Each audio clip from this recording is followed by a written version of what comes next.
Здравствуйте все! Добро пожаловать на канал Магия Песка.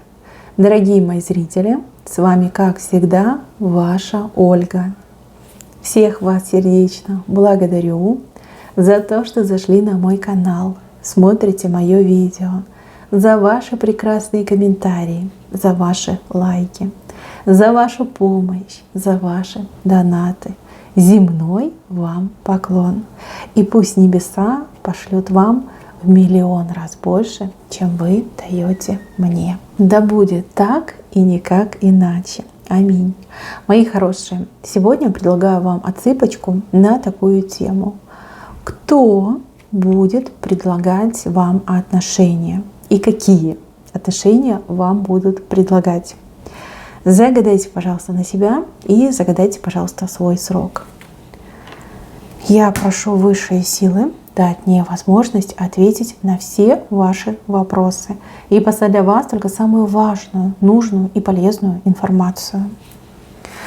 Сделай высшие силы будет моим рукам. То, что сейчас это скрыто, то, о чем желаю услышать и узнать. Так. А вы знаете, здесь несколько претендентов. Я вижу 3 мужчин, которые имеют к вам очень стойкий, сильнейший, стойкий, страстный, любовный интерес. Но только один из них сможет собраться силами, сможет решиться и вам предложить отношения. 2 других так и останутся, к сожалению, а может быть и к лучшему, в тени. Здесь очень круто показали вас. Вас здесь показали птицей, свободной, прекрасной, райской птицей, такой экзотической птицей. Вы для многих мужчин просто недосягаемы. Вы эталон и женской красоты, и женского начала. Поэтому мужички, которые там, знаете, в себе не очень уверены, либо послабее, они вами издалека восхищаются, но к вам ближе, чем на несколько шагов не подходят. Но просто понимают, что пошлют и будет обидно. А кто хочет быть посланный? Да никто не хочет. Даже самый глупый человек этого не хочет. Поэтому, девочки, к вам не так-то часто мужички-то клеятся, да, только лишь по этой причине. У вас царственная осанка, у вас такой, знаете, взгляд, как будто бы вы человека насквозь видите. Не знаю, мне вообще кажется, что у вас в роду явно были какие-то аристократы, и у кого-то точно есть голубая кровь. Вы уж меня простите, но вот идет такая информация. Потому что такие птицы, они просто так не выходят на человека и не выходят в общих отсыпках. Да, отсыпка общая, но вы честно вот сами себе скажите, а знаете ли вы все о вашей родословной? Да? Все ли вы знаете? Потому что если поковыряться, поразбираться, здесь будет очень много сюрпризов. Вот не иначе, как какая-то царская кровь. Ну, либо какие-то вот прям аристократы, да, прям чистой крови идут. Ну, явно есть, это чувствуется в вас, в ваших движениях, в вашем взгляде, в вашей осанке, манеры в конце-то концов. Может быть, вы не заканчивали курсы благородных девиц, но манеры у вас есть. Ну, это как по роду передалось, точно передалось.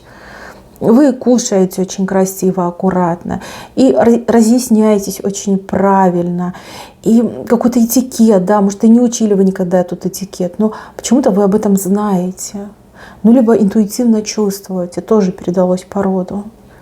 Есть, здесь 100% есть. Но мужики, они прям вас считают как женщину, которая гораздо, ну, скажем так, выше по социальному статусу, выше по вот этой социальной линеечке. Вот они это ощущают.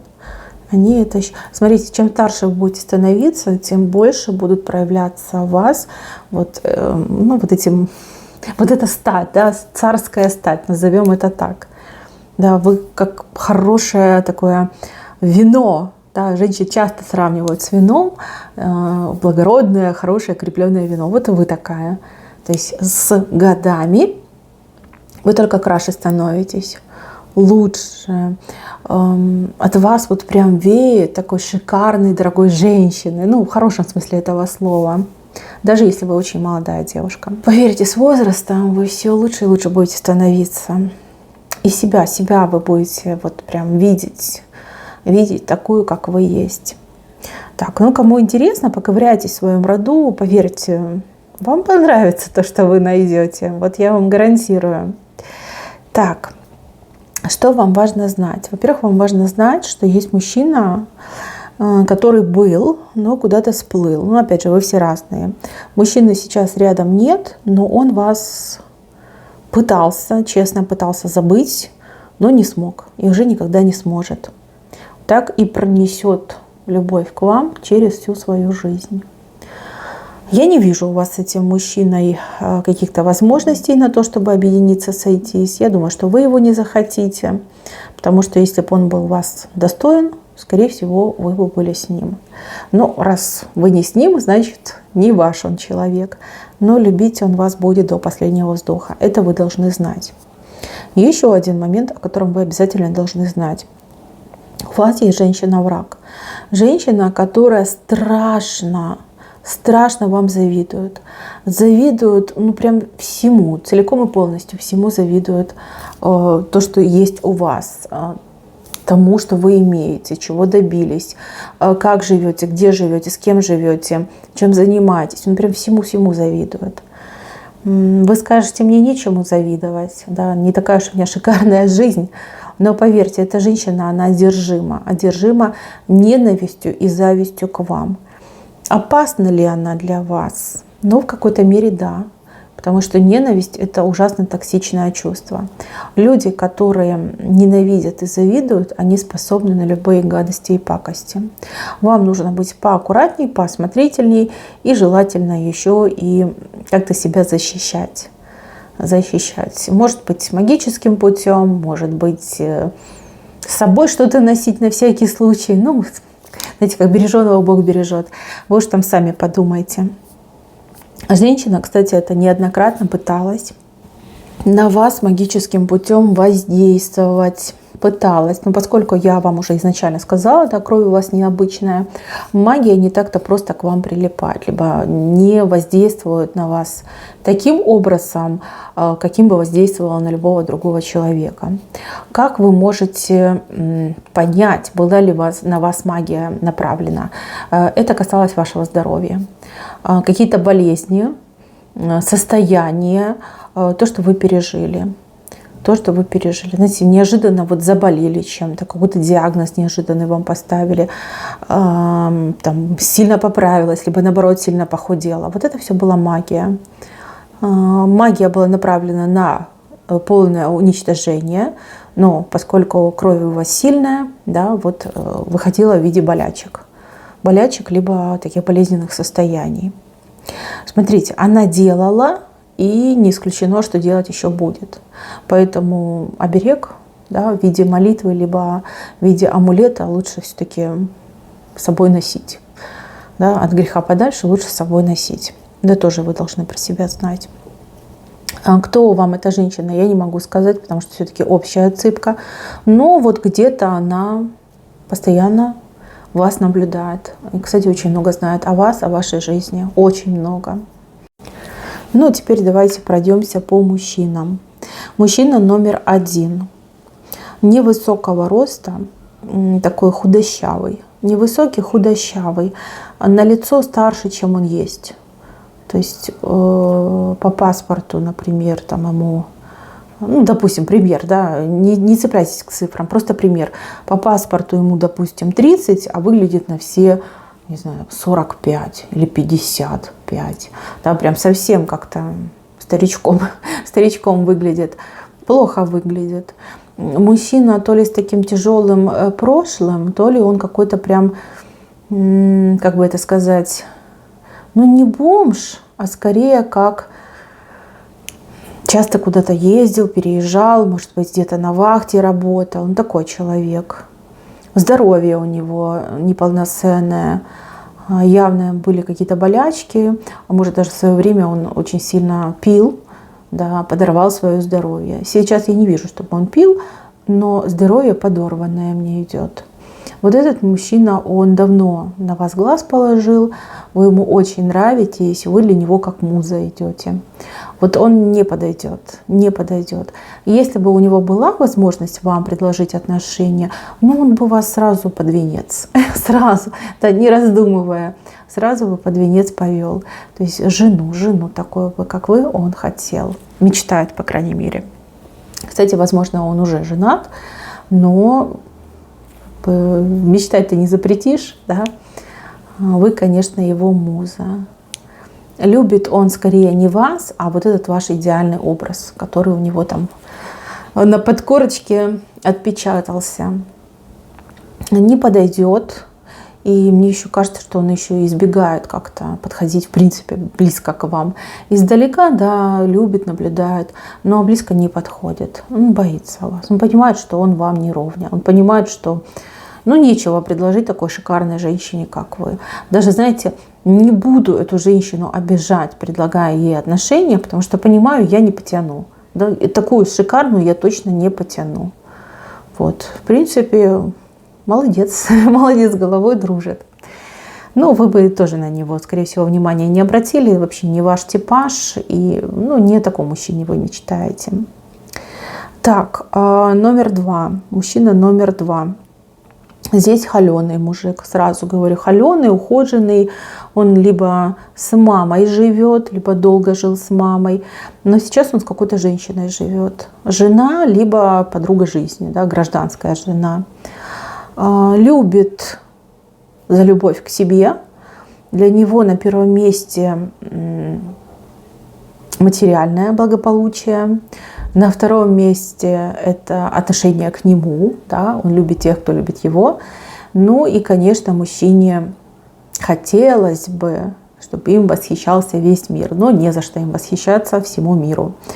А мужчина этот, скорее всего, как-то вот то ли работает с вами, то ли живет по соседству, вы его очень сильно будоражите как женщина. Вот именно в эротическом плане.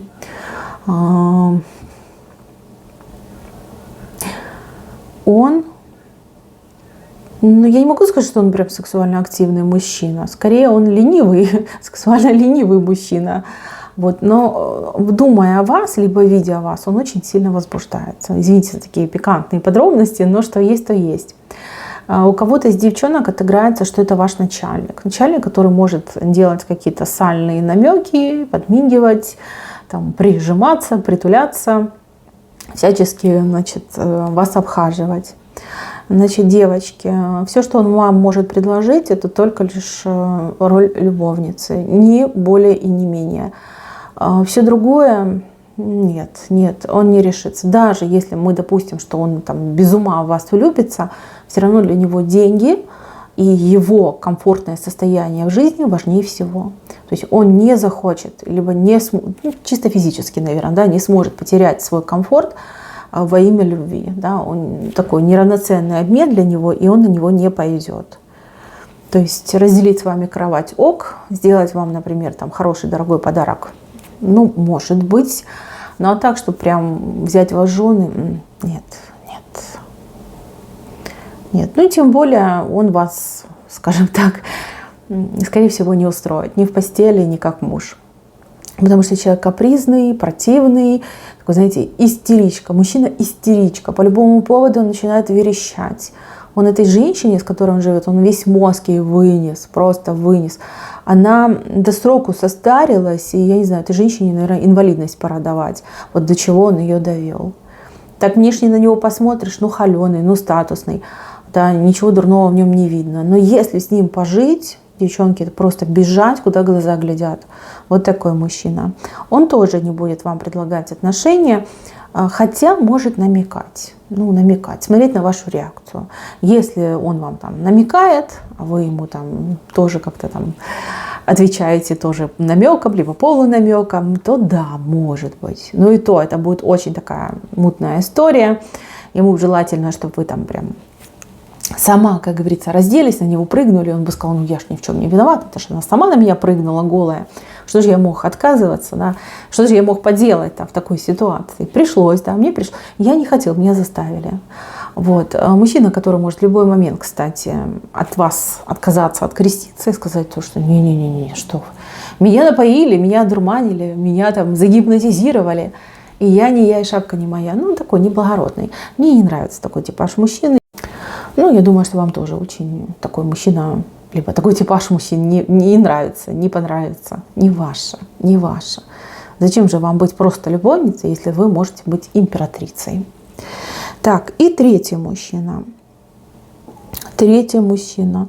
Вот здесь все произойдет очень спонтанно. Потому что третьего мужчину вы не знаете. И третий мужчина еще не знает вас. В самый конец, да, под самый конец загаданного вами срока произойдет встреча-знакомство. Может быть, через кого-то, может быть, при каких-то случайных обстоятельствах.